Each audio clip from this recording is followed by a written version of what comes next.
Mountains are like pegs.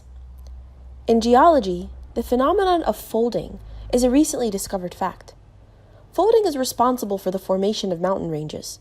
The Earth's crust, on which we live, is like a solid shell, while the deeper layers are hot and fluid, and thus inhospitable to any form of life.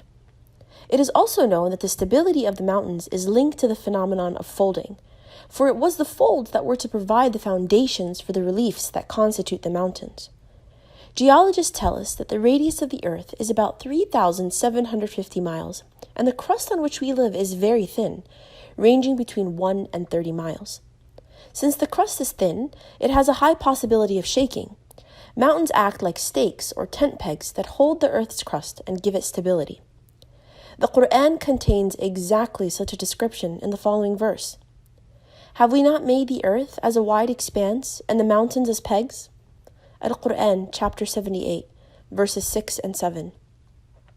The word awtad means stakes or pegs, like those used to anchor a tent, and they are the deep foundations of geological folds. A book named Earth is considered as a basic reference textbook on geology in many universities around the world. One of the authors of this book is Frank Press, who was the president of the Academy of Sciences in the USA for 12 years and was a science advisor to former U.S. President Jimmy Carter.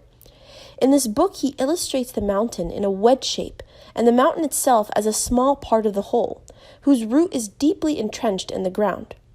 According to Dr. Press, the mountains play an important role in stabilizing the crust of the earth. The Quran clearly mentions the function of the mountains in preventing the earth from shaking. And we have set on the earth mountains standing firm, lest it should shake with them. Alquran chapter 21, verse 31. The Quranic descriptions are perfect agreement with modern geological data.